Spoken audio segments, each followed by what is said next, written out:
Bagaimana Opung ada seorang mantan menteri yang bicara menjelek-jelekkan pemerintahnya sendiri, di mana pada waktu yang lalu dia bekerja di situ.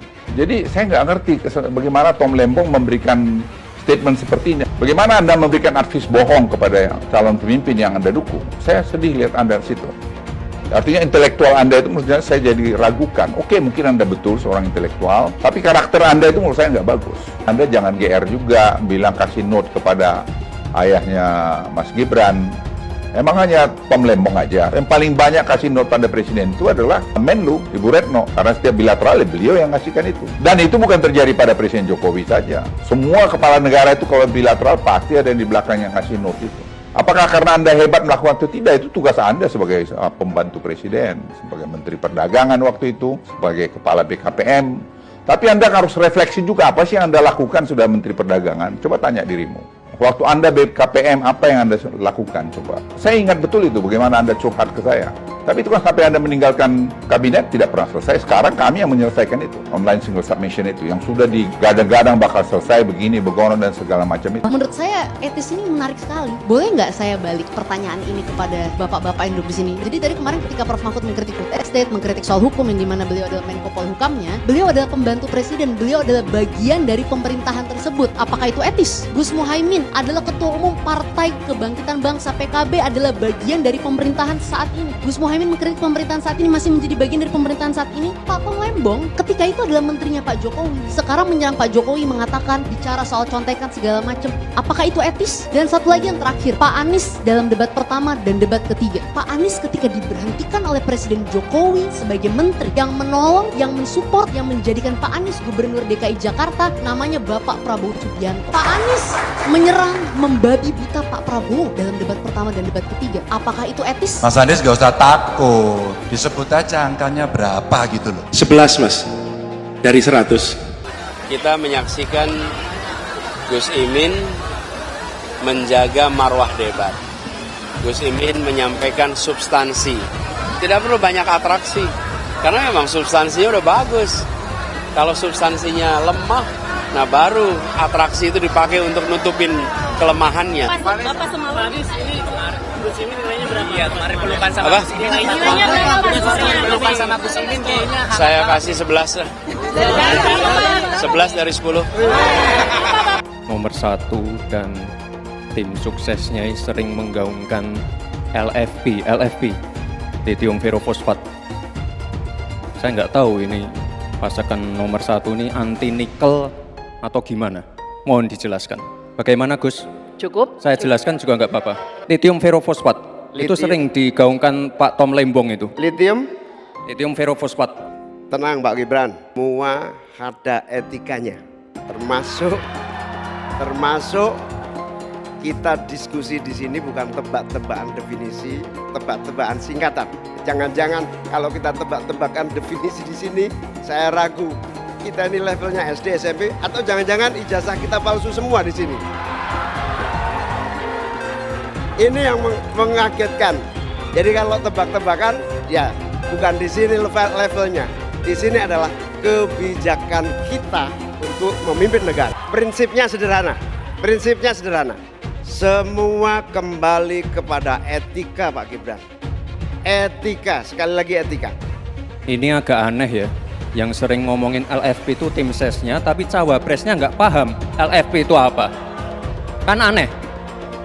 Sering bicara LFP, lithium ferrofosfat. Tesla nggak pakai nikel. Ini kan kebohongan publik, mohon maaf. Tesla itu pakai nikel, Pak.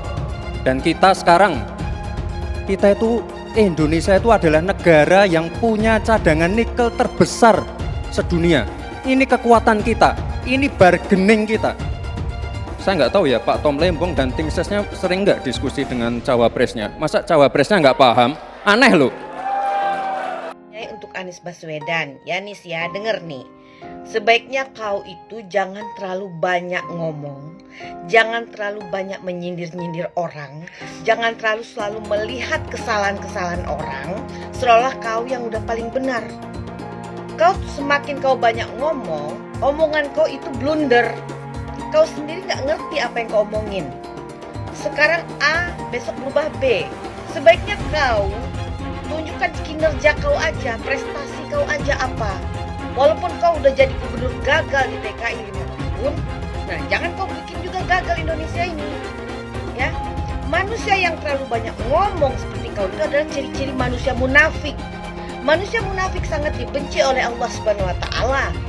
Apabila berjanji dia ingkar dan berkata dia dusta. Ya, orang yang banyak bicara biasanya tidak bisa bekerja.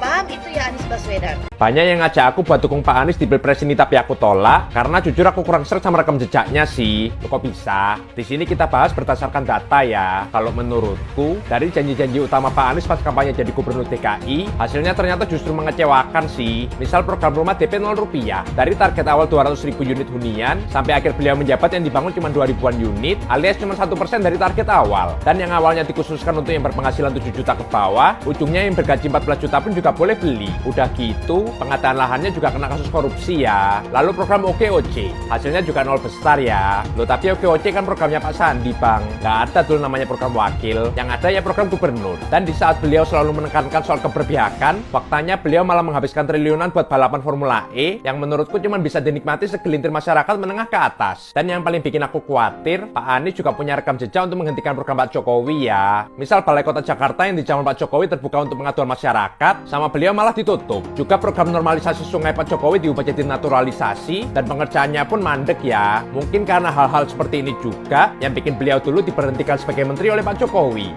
Nanti kan kita harus beretik dengan benar, ya, jujur. Apa yang kita katakan itu ya yang ada di hati kita. Jangan lain di mulut, lain di hati. Dan harus cinta tanah air. Jangan karena ambisi pribadi kita menyesatkan rakyat. Tapi dalam kenyataannya Pak, ketika Bapak memimpin di Kementerian Pertahanan, banyak orang dalam pengadaan alutsista, PT Teknologi Militer Indonesia, Indonesia Defense Security, lalu orang dalam pengelolaan food estate. Lalu ada kejadian-kejadian di mana kita semua menyaksikan ketika ada pelanggaran etika dan Bapak tetap jalan terus dengan cawapres yang melanggar etika. Artinya ada kompromi atas standar etika. Standar etika ini fakta. Ini fakta. Dan kemudian dalam pidato Bapak mengolok-olok tentang pentingnya etika. Saya tidak tega untuk mengulanginya. Pertanyaannya, apa penjelasan Pak Prabowo soal itu semua? Saya menilai, maaf ya, karena Anda desak saya terus saja saya menilai Anda tidak pantas bicara soal etik. Itu saja. Saya merasa bahwa Anda itu posturing ya, Anda tuh menyesatkan. Itu aja ya. Saya boleh berpendapat kan? Saya menilai Anda tidak berhak bicara soal etik karena Anda memberi contoh yang tidak baik soal etik. Terima kasih. Fenomena ordal ini menyebalkan. Di seluruh Indonesia kita menghadapi fenomena ordal. Ada ordal di mana-mana yang membuat meritokratik nggak berjalan, yang membuat etika luntur. Dan ketika fenomena ordal itu bukan hanya di masyarakat, tapi di proses yang paling puncak terjadi ordal, maka rakyat kebanyakan, dan ini saya rasakan beberapa waktu yang lalu, beberapa orang guru berjumpa dengan saya dan mereka mengatakan, Pak, di tempat kami pengangkatan guru-guru itu mendasarkan ordal. Kalau tidak ada ordal, nggak bisa jadi guru, nggak bisa diangkat. Lalu apa jawabannya? Atasan saya bilang, wong yang di Jakarta aja pakai ordal, kenapa kita di bawah tidak boleh pakai ordal? Kalau berbicara ordal, lupa waktu jadi gubernur. TGUPP, lupa dia. Ordalnya dia itu, tim sukses dia itu semua di sana. Jadi Anies itu banyak yang dia omongin, padahal dia melakukan hal yang dia pertanyakan. Jangan banyak janji di antara masyarakat hari ini. Tadi pertanyaan, jangan banyak janji. Saya ingin komentari dulu soal jangan banyak janji. Sebenarnya bagi masyarakat hari ini jangan melarang untuk punya banyak janji. Tapi bilang begini, silahkan ada janji yang banyak. Kami akan catat janjimu dan kami akan tagih janjimu. Gitu. Loh, kalau Anda melarang kami janji banyak, rugi Anda. Rugi. Bener gak? Harusnya dibilang, Pak Anies, janjimu kurang banyak, Pak Anies. Janjinya ditambah, nanti kami tagih janjimu. Begitu. Jangan slogannya dibalik, jangan banyak janji. Loh, kok jangan banyak janji? Buat saya, baik-baik aja itu. Tiap 5 tahun kan mau maju pemilihan. Ya. Nah ini musim politisi, tokoh-tokoh politik, musim apa? Obrol janji. Obrol janji. Emang lidah tak bergula. Iya kan? Hati-hati tokoh politik yang obrol janji, omong doang. Saya tidak mau pemimpin masa depan menyalahkan angin di kemudian hari. Anda kalau nyindir lain kali jangan pakai angin, Mas. Mau bilang lagi, jangan salahkan angin. Saya kan sampaikan soal angin ya kemarin. Angin tak ada KTP-nya. Angin itu bergerak dari sana sini. Ketika polutan yang muncul dari pembangkit listrik tenaga uap mengalir ke Jakarta, maka Jakarta punya indikator, karena itu Jakarta mengatakan ada polusi udara. Ketika anginnya bergerak ke arah Lampung, ke arah Sumatera, ke arah Laut Jawa, di sana tidak ada alat monitor. Ada orang yang bilang jangan cerita soal angin, maka dia tidak menghormati ilmu pengetahuan. Mas Anies, Mas Anies.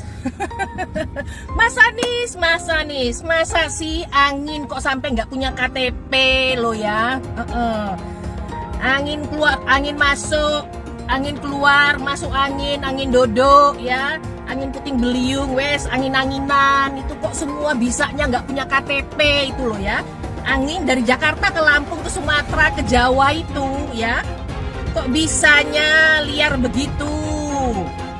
Sama seperti air hujan ya, air hujan itu yang banjir itu bukan banjir ya, itu air parkir ya, air yang parkir Mas Anies, Mas Anies. Mau punya pemimpin yang seperti itu ya, mau punya pemimpin yang seperti itu, dikiranya rakyat ini bodoh semua kali ya. Air hujan jatuh ke bumi, nggak boleh masuk gorong-gorong. Yang banjir itu bukan banjir, itu parkir. Mas Anies, Mas Anies. Mas Anies pernah jadi gubernur 5 tahun di DKI. DKI menerima indeks polusi tertinggi di dunia. Bagaimana dengan anggaran 80T, Pak Anies sebagai gubernur tidak dapat berbuat sesuatu yang berarti untuk mengurangi polusi. Terima kasih. Polusi udara tak punya KTP. Angin tak ada KTP-nya. Angin itu bergerak dari sana sini. Ketika polutan yang muncul dari pembangkit listrik tenaga uap mengalir ke Jakarta, maka Jakarta punya indikator, karena itu Jakarta mengatakan ada polusi udara. Ya susah kalau kita menyalahkan angin dari mana saja ya. Kalau kita dengan gampang menyalahkan angin, hujan dan sebagainya, ya mungkin tidak perlu ada pemerintahan kalau begitu, ya. Mas Anies, Mas Anies.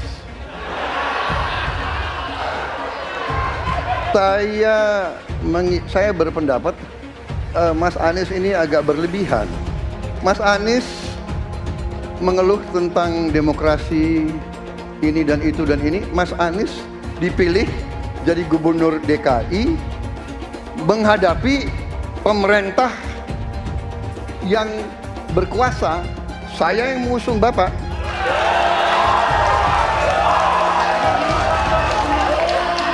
Kalau demokrasi kita tidak berjalan, tidak mungkin Anda jadi gubernur.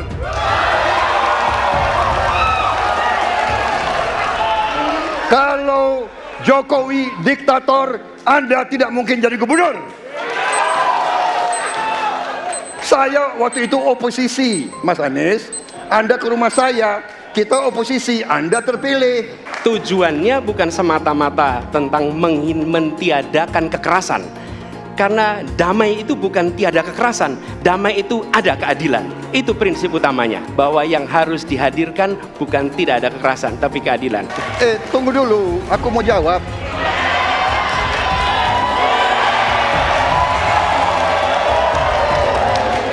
Jadi benar keadilan. Benar sekali, harus ada keadilan. Tetapi saya mau mengatakan, tidak sesederhana itu, Pak Anies. Ada faktor-faktor lain, Pak Anies. Ada faktor geopolitik, ada faktor ideologi. Inilah yang masalahnya tidak gampang, ya. Tetapi saya pendapat kita harus tegakkan keadilan. Kita harus dialog. Ini masalah bangsa. Ini harus kita, semua kekuatan harus kita rangkul. Untuk semua rakyat Indonesia dan salam hormat kepada agama lain, yang mana saya adalah dulunya pendukung Anies Baswedan sebagai calon Presiden Republik Indonesia, 100% mendukung Bapak Anies. Tapi ternyata setelah tahu dia mendukung dengan adanya Rohingya masuk ke Indonesia, maka dengan ini kami 100% membatalkan niat itu. Dan perhatian kepada seluruh rakyat Indonesia, bila Anies jadi presiden memang bahaya. Berarti Indonesia nanti akan penuh dengan Rohingya. Ini adalah ucapan sendiri di video Bapak Anies Baswedan yang telah kita lihat sendiri. Maka dari itu, hati-hati, batalkan untuk mendukung Anies Baswedan. Hancur Indonesia ini, karena dia mendukung dengan adanya masuknya Rohingya. Karena bila dia jadi presiden, berarti hancurlah kita semua rakyat Indonesia. Hancur. Jangan didukung Anies Baswedan, berbahaya. Rohingya pasti menemui Indonesia. Apa yang bisa diharapkan dari Anies? Nggak ada. Jakarta amburadul, mimpin Jakarta aja amburadul, apalagi mimpin Indonesia. Anies itu perbual. Kayak mana apa karena perbual itu? Pembohong. Pembohong itu Anies itu. Gak usah dengar itu. Nggak layak jadi pemimpin.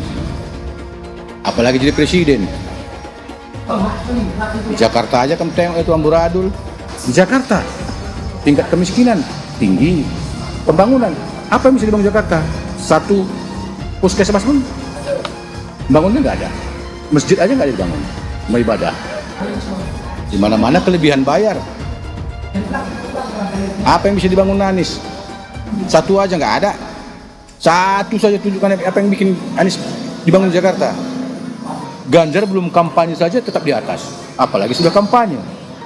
Anies yang sudah keliling Indonesia, yang naik jet pribadi, keliling, jangankan naik, makin nyungsep ke bawah. Nah, masa sudah tahu siapa Anies? Anies, siapa di belakangnya? Oligarki, satu. HTI, FPI. Masa Indonesia bukan cari orang Yaman. Indonesia cari nyaman. Anies ini keliling-keliling Indonesia mau ngapain sih? Bingung saya ngelihat. Menawarkan perubahan tapi tanpa konsep dan gagasan. Apa yang mau dirubah dan perubahannya seperti apa?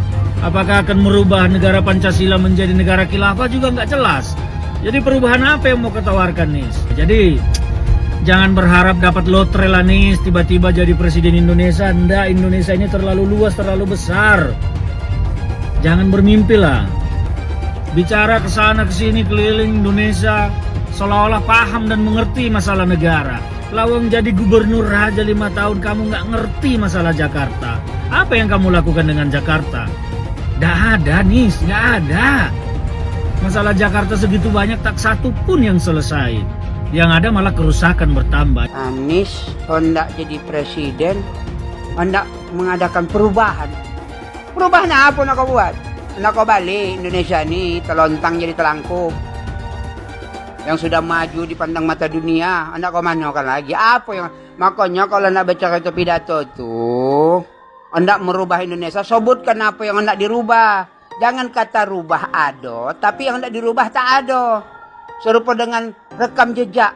Lihat rekam jejak. Apa rekam jejak kau di Jakarta? Apa yang kau jaga di Jakarta? Bukan yang ada kalau jaga di Jakarta kau bilang rekam jejak, seakan pidato dulu rekam jejak saja. Gaya orang nanguk kau bodoh-bodoh saja, orang nak pidato kau pembodoh-bodohan. Kau anggap orang Indonesia ini bodoh semua, yang pintar orang Yaman. Yaman. Nantau kau Yaman kalian nantau. Bila ingin melihat apa yang akan dilakukan seseorang ke depan, maka lihatlah rekam jejaknya. Karena rekam jejaknya adalah prediktor terbaik untuk masa depan.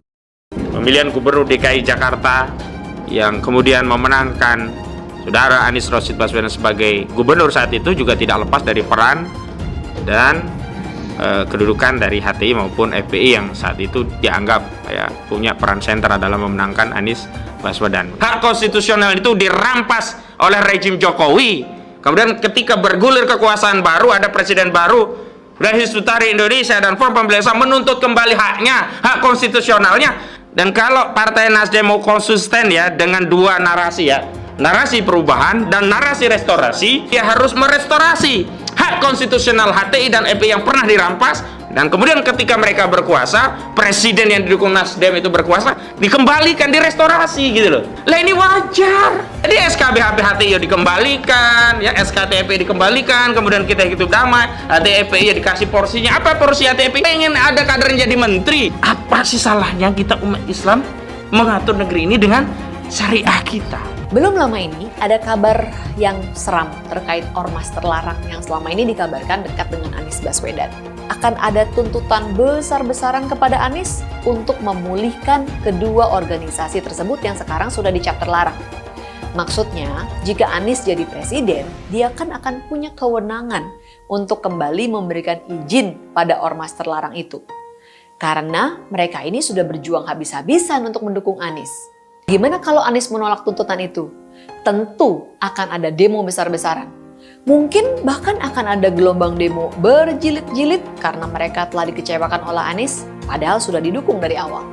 Ini mengingatkan kita pada fakta bahwa dua ormas ini dulu juga getol mendukung Anies pada Pilgub Jakarta 2017 yang lalu. Mereka memobilisasi massa dengan menggunakan politik sara, sehingga akhirnya Ahok kalah karena gempuran kekuatan politik identitas itu. Saya mensyukuri kenapa kalah, kenapa ditahan. Saya bersyukur atas itu semua. Saya coba bayangkan ya, kalau seandainya waktu itu kita menang gitu ya, hari ini belum tentu kita bisa nikmati seperti ini. Kita bersyukur 5 tahun Tuhan izinkan kasih ke orang yang pintar ngomong untuk kerja. Coba kalau kita bayangkan gitu ya, kalau kemarin saya masih jadi gubernur, ini saya udah turun ini. Tapi yang pintar ngomong itu dikira orang hebat kan? Ini lebih berbahaya tahun 2024, langsung ketahuan karakternya. Langsung ketahuan itu. Di saya juga ada kutipan Pak di kamar saya Pak. Tulisannya, Jakarta telah mengambil keputusan yang fatal. Jangan sampai bapak politik identitas justru menang dengan cara menipu umat Kristen. Jadi kalau sekarang umat Kristen mendukung Anies, mereka akan membayar mahal kerelaannya untuk menukar iman hanya untuk kepentingan sesaat. Kita tahu Anies lahir dari politik identitas. Yang dia dulu melabeli kafir semuanya kepada yang non-muslim. Saya mintalah kepada muslim yang waras dan kepada kelompok minoritas. Janganlah Anda memilih pemimpin yang berkarakter seperti Anies. Elektabilitasnya Anies merosot ya seiring mulai terkuaknya kontroversi dari kepemimpinan Anies di Jakarta. Gen Z juga tahu kalau Anies adalah sosok yang didukung kelompok intoleran yang membuat Pilgub DKI 2017 menjadi sangat kotor. Politik identitas yang mengarah ke perpecahan seperti yang dikeluarkan pendukungnya Anies, yaitu Kadrun bin Kamret, kafir lah, laknat lah, PKI lah, ya cuma itu doang kemampuannya. Itulah pendukung Anies. Jangan pernah takut melawan kadrun yang cuma pengen Indonesia hancur. Presiden kita ini memecah belah umat. Kalau punya jejak pernah memecah belah umat, jangan dipilih. Kita lihat apakah pemimpin kita, calon pemimpin kita ini ya pernah menggunakan agama sebagai alat untuk memenangkan kepentingannya atau tidak. Kalau agama diperalat untuk merebut kekuasaan, jangan dipilih. Sekali lagi, kalau ada calon pemimpin yang punya rekam jejak memperalat agama untuk kepentingan politiknya, jangan dipilih. Kalau kalian pendukung saya, haram hukumnya membawa isu sara. Haram hukum.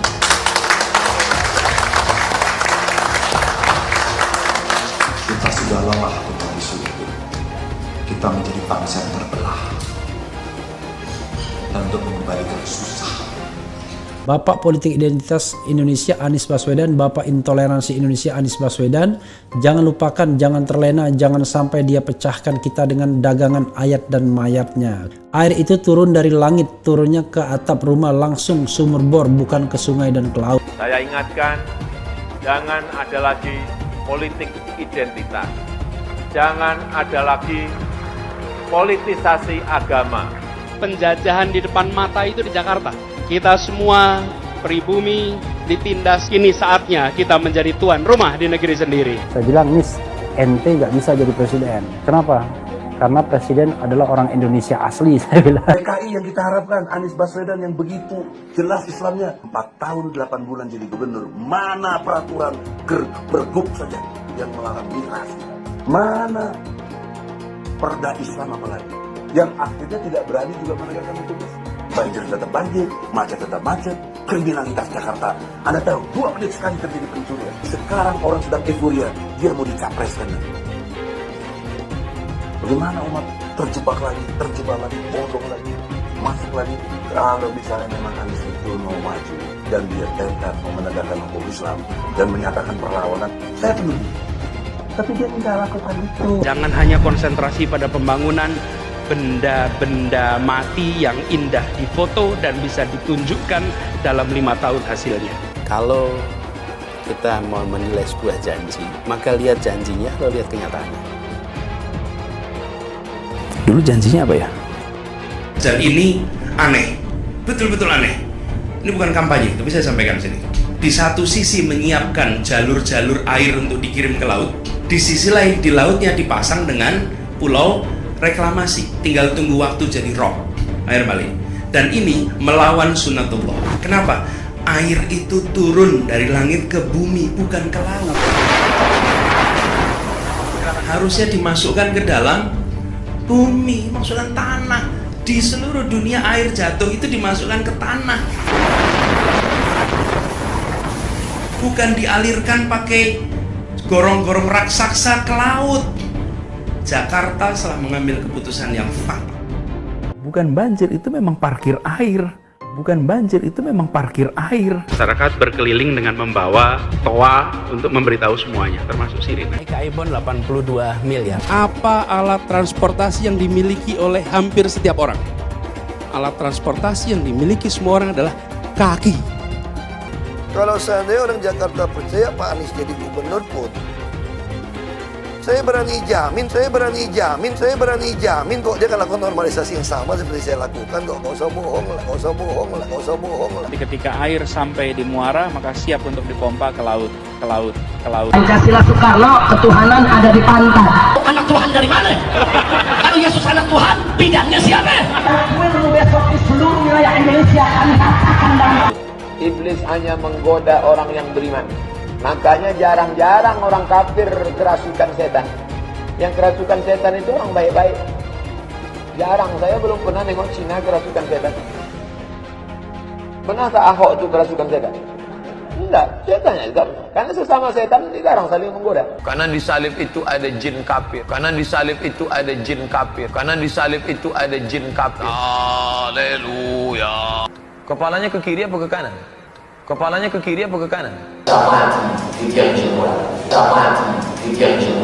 Kita percaya salib itu lambang mulia, bukan jin. Kok ketawa? Aku nggak nyindir siapa-siapa loh. Saya nggak pernah mundur untuk kebenaran, keadilan, kejujuran. Dan peri kemanusiaan, gue nggak pernah mundur. Dan gue nggak pernah takut juga sama lu. Siapapun yang rasis, gue akan hadapin. Karena rasis itu tidak berperi kemanusiaan. Sama saya ditanya dulu kan, kamu nyesel nggak statement kamu di Pulau Seribu sehingga masih masuk penjara? Tidak pernah nyesel. Karena saya mengatakan kebenaran. Hai semua, dengan saya Jonas Leong. Terima kasih banyak buat kalian, penonton setia yang selalu menonton di channel ini. Saya secara personal sangat menghargai waktu kalian. Dan saya sudah menganggap kalian sebagai family karena kalian selalu support di channel ini. Bagi kalian yang selalu menuliskan opini kalian di kolom komen, saya baca komen kalian satu persatu. Saya baca komen kalian untuk mengetahui opini kalian, tanggapan kalian, dan masukan kalian sangat berguna untuk video selanjutnya. Terima kasih banyak buat kalian yang selalu menekan tombol like di awal video. Video seperti ini membutuhkan waktu dan juga research. Dan ini semua gratis untuk kalian. Jadi pastikan kalian menekan tombol like-nya, supaya saya mengetahui kalian menyukai konten yang saya bagikan. Menurut saya etis ini menarik sekali gitu ya. Kalau saya mau bicara masalah etika dan keetisan, boleh nggak saya balik pertanyaan ini kepada bapak-bapak yang duduk di sini? Dan saya menarik juga, saya baru sadar, Yesus Grace, ternyata kita perempuan satu-satunya dari tim Prabowo Gibran yang dikirim ke sini di meja ini. Kalau saya balik sekarang, ketika kemarin Profesor Mahfud menyatakan food estate gagal, mengkritik pemerintahan Pak Jokowi, hukum tumpul ke bawah dan tajam ke atas, tajam ke bawah dan tumpul ke atas. Saya mau tanya, Prof Mahfud itu pembantu presiden loh Mbak. Ya, jadi tadi kemarin ketika Prof Mahfud mengkritik food estate, mengkritik soal hukum yang dimana beliau adalah Menko Polhukamnya, beliau adalah pembantu presiden, beliau adalah bagian dari pemerintahan tersebut. Apakah itu etis? Seorang pembantu presiden mengkritik pemerintahan yang dimana dia adalah bagian dari pemerintahan tersebut. Kalau begitu, kenapa masih menjadi menteri? Pemerintahan yang beliau, ketika beliau bicara hukum, beliau adalah Menko Polhukamnya loh. Hukum itu di bawah beliau. Sekarang saya mau tanya juga, Gus Muhaimin adalah Ketua Umum Partai Kebangkitan Bangsa PKB, adalah bagian dari pemerintahan saat ini. Apakah etis Gus Muhaimin mengkritik pemerintahan saat ini, masih menjadi bagian dari pemerintahan saat ini, tetapi masih menjadi bagian dan mengkritik menjadi cawapres? Saya mau tanya lagi, Pak Tom Lembong. Pak Tom Lembong ketika itu adalah menterinya Pak Jokowi, sekarang menyerang Pak Jokowi, mengatakan bicara soal contekan segala macam. Apakah itu etis? Pak Anies dalam debat pertama dan debat ketiga, Pak Anies ketika diberhentikan oleh Presiden Jokowi sebagai menteri, yang menolong, yang mensupport, yang menjadikan Pak Anies Gubernur DKI Jakarta namanya Bapak Prabowo Subianto, Ketua Umum Partai Gerindra.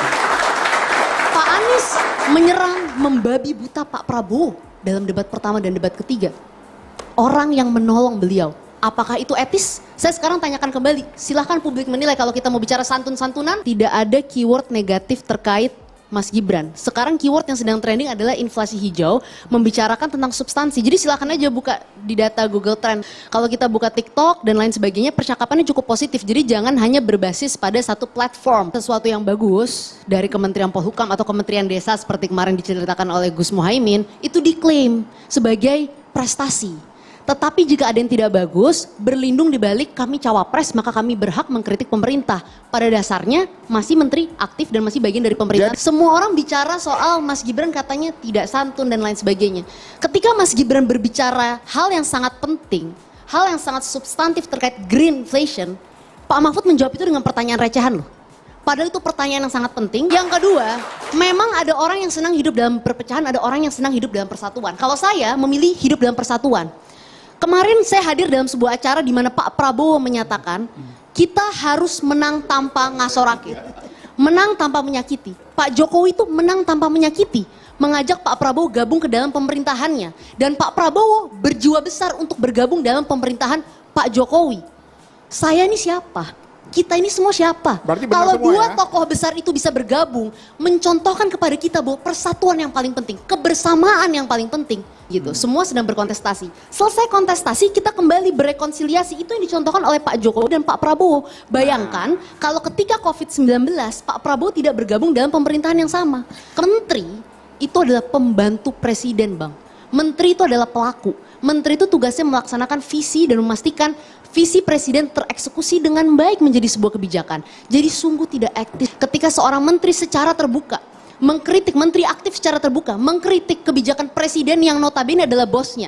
Masih menteri aktif, kecuali hari ini mundur. Cawapres. Apakah Pak Mahfud masih menteri apa tidak? Ya pada dasarnya Pak Mahfud pun ketika dia berbicara soal hukum, ketika dia berbicara soal kebijakan-kebijakan pemerintah, ketika dia mengatakan bahwa hukum itu belum sukses, Pak Mahfud mengakui bahwa kinerjanya sebagai Menko Polhukam belum sukses. Nah berarti dengan mengakui Menko Polhukam sebagai kinerja belum sukses, ya kita pertanyakan apakah sudah layak atau belum menjadi cawapres. Sesuatu yang bagus dari Kementerian Polhukam atau Kementerian Desa seperti kemarin diceritakan oleh Gus Muhaimin, itu diklaim sebagai prestasi.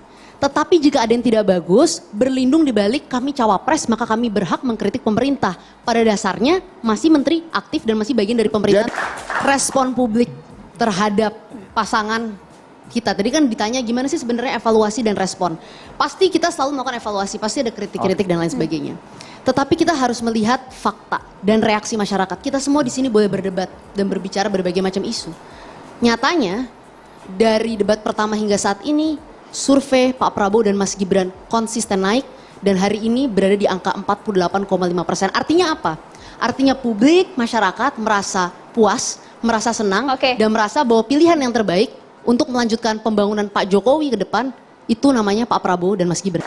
Respon publik terhadap pasangan kita, tadi kan ditanya gimana sih sebenarnya evaluasi dan respon. Pasti kita selalu melakukan evaluasi, pasti ada kritik-kritik dan lain sebagainya.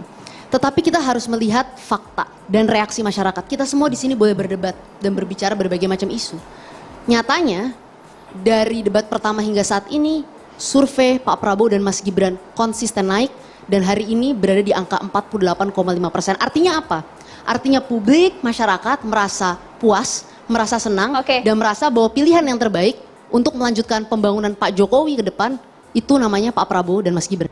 Kalau Anies maju sebagai calon presiden, pasti dia akan menggunakan politik identitas. Ini adalah jawaban yang dilandasi dengan akal sehat dan melacak jejak politik di masa lalu. Ganjar misalnya, nasionalis tulen, PDIP tulen.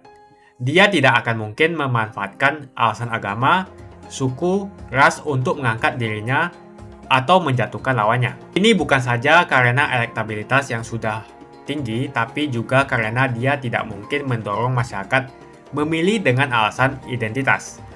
Ganjar sebenarnya dikenal sebagai muslim yang taat, tapi dia tidak akan mengangkat isu itu untuk memenangkan kursi kepresidenan. Prabowo apalagi, keluarganya pun multi agama. Dengan kata lain, mengingat Jokowi yang sudah tidak maju lagi, kali ini hampir pasti Pak Prabowo tidak akan menggunakan politik identitas agama. Jadi, kemungkinan satu-satunya yang menggunakan politik identitas adalah hanya Anies Baswedan.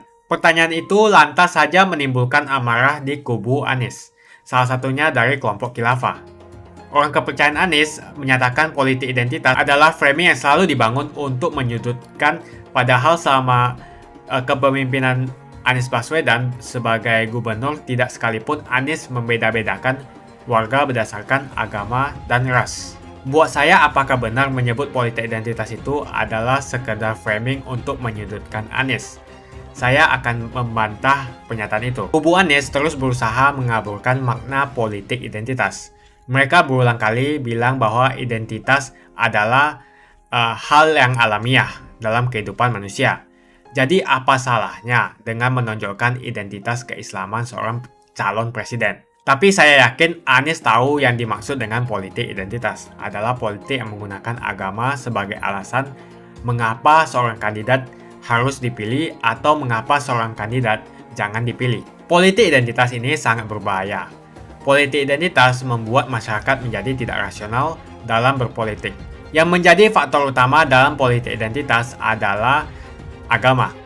Seorang kandidat akan dipilih karena agamanya, terlepas dari apakah dia melakukan korupsi atau melakukan pelanggaran HAM. Ketika politik identitas digunakan, maka ini akan berpotensi konflik, karena usai pemilihan, konflik itu akan terus berlangsung dalam waktu yang lama. Masalahnya, ada alasan yang cukup kuat untuk menduga bahwa Anies sangat mungkin menggunakan politik identitas, yang memang dikatakan normal ketika menjabat sebagai gubernur DKI. Dalam proses menjadi gubernur, kubu Anies jelas-jelas menggunakan agama sebagai alasan untuk menjatuhkan Ahok. Anies jelas-jelas menggunakan agama sebagai alasan untuk menjatuhkan Ahok, sampai akhirnya Ahok dipenjara. Jadi ada track record sebelumnya bahwa Anies bisa menggunakan politik identitas untuk mencapai tujuannya. Anies sangat mungkin menggunakan politik identitas karena ini memang keunggulan komparatif dari Anies. Dia mungkin saja seorang doktor dari Amerika Serikat, tapi rekam jejak kepemimpinannya sangat tidak bagus. Dia gagal sebagai rektor Paramadina, gagal sebagai menteri, dan gagal sebagai gubernur. Jadi agama digunakan untuk membangun dukungan terhadap Anies. Itu saja opini saya. Pastikan Anda menekan like di video ini dan bagikan video ini ke teman dan family Anda supaya mereka mengetahui informasi ini. Jangan lupa tekan tombol subscribe dan bunyikan tombol loncengnya supaya kamu tidak ketinggalan info dari channel Jonas Leong. Dan saya akan jumpa kalian di video selanjutnya.